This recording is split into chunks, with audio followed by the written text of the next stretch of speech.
Assalamualaikum warahmatullahi wabarakatuh. Selamat pagi untuk Bu Lisa Rusdiana. Di sini kami dari kelompok 9 akan mempresentasikan hasil diskusi dan kerja dari kelompok kami, yaitu Basil Breeze Anti-Bac Deo adalah produk deodoran yang berbahan dasar ekstrak daun kemangi. Next, anggota dari kelompok kami yang pertama adalah saya sendiri, Ari Rahman Hakim dari Teknik Sipil, kemudian ada Bima Firmansyah dari Teknik Lingkungan, ada Desiami Fitria dari Teknik Lingkungan, ada Alia Salsabila Majid dari Teknik Geofisika, ada Amira Firda dari Teknik Lingkungan, dan ada Muhammad Izzuddin Karim dari Teknik Sipil. Untuk bisnis modelnya, poin pertama adalah segmentasi pasar, yaitu produk massal yang dapat dibeli masyarakat umumnya terdiri dari semua kalangan. Poin kedua adalah aliran pendapatan, yang mana diperoleh dari hasil penjualan produk deodoran. Dan poin ketiga adalah saluran distribusi, yang mana dilakukan utamanya secara digital, kedepannya akan didistribusikan melalui penjualan langsung dan melalui distributor. Next. Selanjutnya ada marketing. Pemasaran merupakan suatu proses sosial di mana pelanggan dan penjual memperoleh apa yang diperlukan dengan menciptakan, menawarkan, dan secara bebas mempertukarkan produk yang bernilai dengan pihak lain. Strategi pemasaran dapat mencakup strategi penetrasi pasar, strategi pengembangan pasar, strategi pengembangan produk, dan juga segmentasi pasar. Next. Yang pertama ada strategi pemasaran. Nah, pada bagian pertama ada penetrasi pasar. Dilakukan dengan penawaran harga kompetitif, yaitu dengan menetapkan harga produk yang kompetitif untuk mendapatkan pasar yang lebih besar dibandingkan pesaing. Yang kedua ada promosi serta diskon. Dengan melakukan promosi penjualan seperti diskon atau penawaran beli satu gratis satu untuk menarik pelanggan baru dan mendorong pembelian lebih banyak. Yang ketiga, ada ekspansi saluran distribusi. Dengan memperluas jangkauan distribusi melalui kemitraan dengan toko-toko lain. Nah, pada bagian dua ada strategi pengembangan pasar. Strategi pengembangan pasar dilakukan dengan pertama, ekspansi geografis dengan mengidentifikasi pasar baru di wilayah geografis yang belum terjangkau. Yang kedua, segmentasi pasar vertikal dengan menyesuaikan produk dan strategi pemasaran untuk memenuhi kebutuhan segmen pasar tertentu seperti atlet atau individu dengan gaya hidup aktif yang membutuhkan deodoran alami. Yang ketiga, ada pengembangan kemitraan. Bermitra dengan organisasi atau komunitas yang memiliki minat terkait dengan produk alami, seperti komunitas vegan atau penggemar produk ramah lingkungan untuk memperluas jangkauan pasar. Yang ketiga ada strategi pengembangan produk. Yang pertama dilakukan dengan inovasi produk, dengan melakukan riset dan pengembangan untuk meningkatkan formulasi produk. Yang kedua dengan pembesaran produk, dengan memperluas jangkauan produk dengan menawarkan format kemasan yang berbeda, seperti ukuran perjalanan atau paket hadiah, untuk memenuhi kebutuhan konsumen yang beragam. Yang ketiga ada kualitas produk yang lebih tinggi, dengan cara mengutamakan kualitas bahan baku dan juga proses produksi untuk menghasilkan produk yang lebih unggul, serta meningkatkan persepsi nilai konsumen. Next.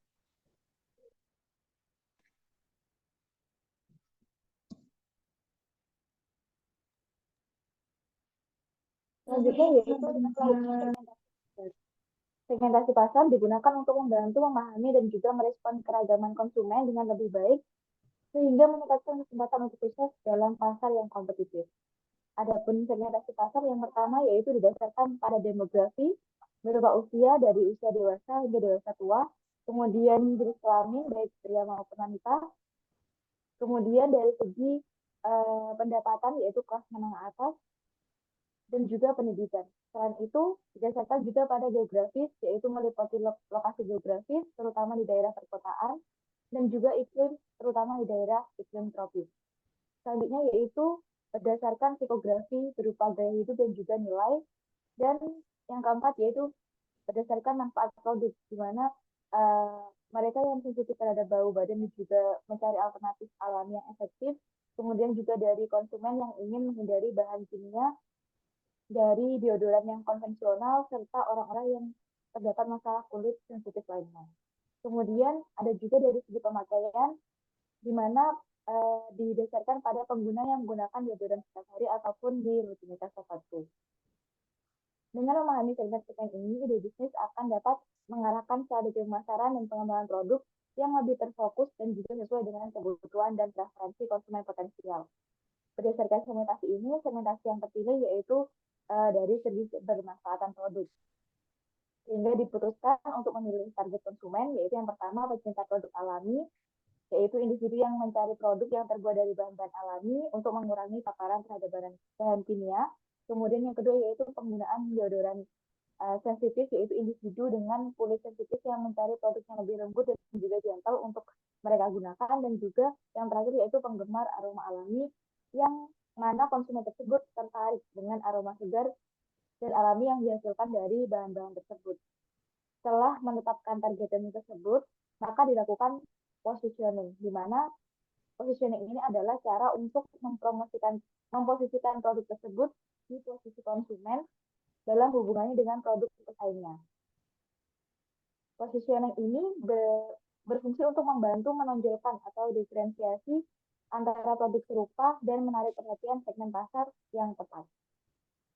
Berikut merupakan cara untuk positioning yang pertama, yaitu untuk target pecinta produk alami, di mana dilakukan untuk salah satunya dengan penekanan bahwa produk tersebut terbuat dari bahan-bahan alami, dan salah satunya dengan menggunakan slogan di produknya, yaitu seperti alami yang terpercaya ataupun dengan bahan alami untuk ketiak yang lebih sehat. Kemudian yang kedua yaitu penggunaan deodoran sensitif dengan menunjukkan kelembutan dan juga keamanan produk. Salah satunya dengan menjelaskan bahwa formulasi deodoran ini dirancang untuk kulit sensitif, dan juga dengan penggunaan slogan seperti pelindungan tanpa iritasi ataupun dengan deodoran ramah kulit sensitif. Kemudian yang terakhir yaitu penggemar aroma alami. Hal ini difokuskan dengan aroma dan juga bahan utama yang akan disajikan, yaitu seperti daun kemangi yang memberikan gambaran pengalaman menyegarkan dan juga efek aromaterapi. Hal ini bisa ditujukan dengan penggunaan tagline seperti kesegaran alami yang terus-menerus. Next.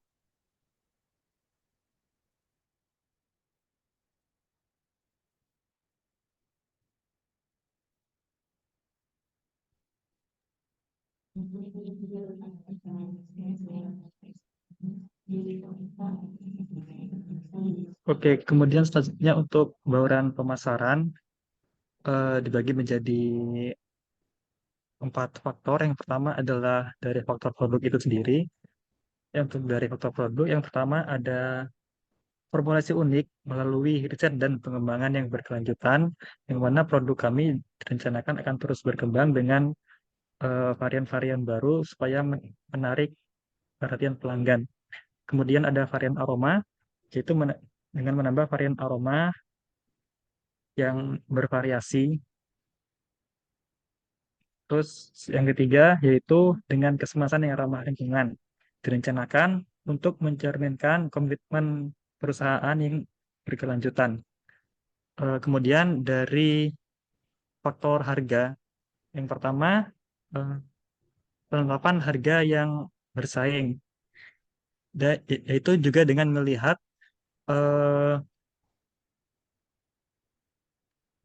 harga dari produk pesaing dan menyesuaikan dengan kemampuan pasar atau kemampuan dari para pembeli.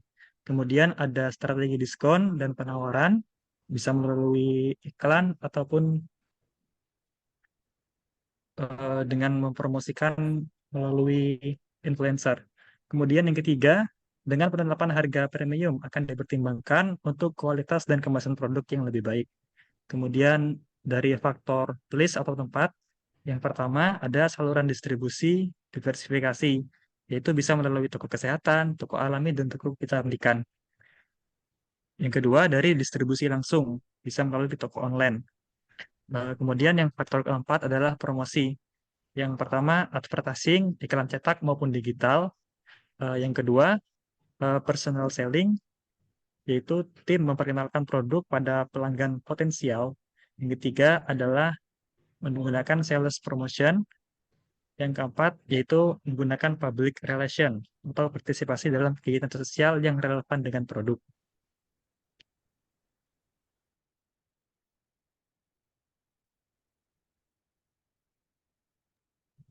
Selanjutnya adalah strategi digital.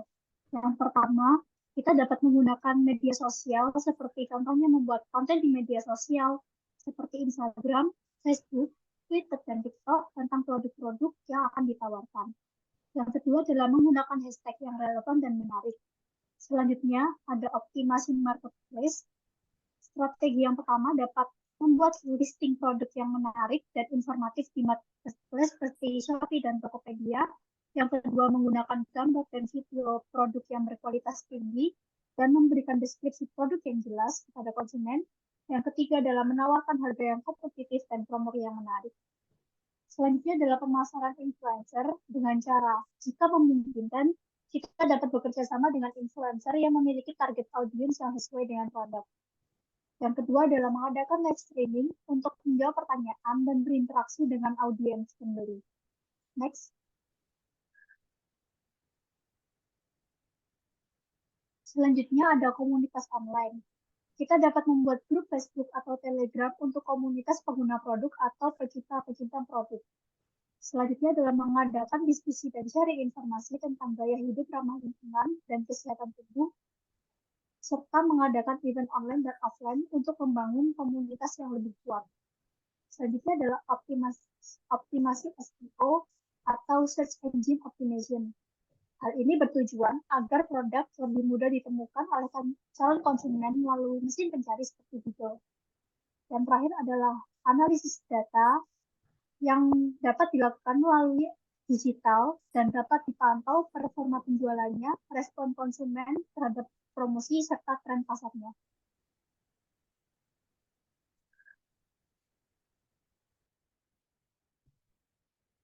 Ya, selanjutnya adalah prototipe dari produk kami. Di kemasan kami terdapat logo produk Basil Breeze yang menonjolkan pada bentuk bahan dasar, yaitu bentuk daun kemangi. Kemudian ada juga ornamen bunga salju yang melambangkan sensasi rasa segar dan wangi yang awet dari produk ketika digunakan. Next. Sementara itu, kemasan yang kami gunakan adalah kemasan aerosol spray, sehingga penggunaannya lebih mudah dan cepat dan tidak perlu kontak langsung dengan kulit.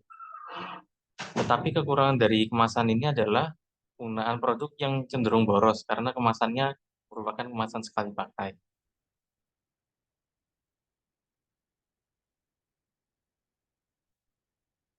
Next. Sekian presentasi dari kelompok kami. Jika ada kekurangan, mohon maaf. Terima kasih. Wassalamualaikum warahmatullahi wabarakatuh.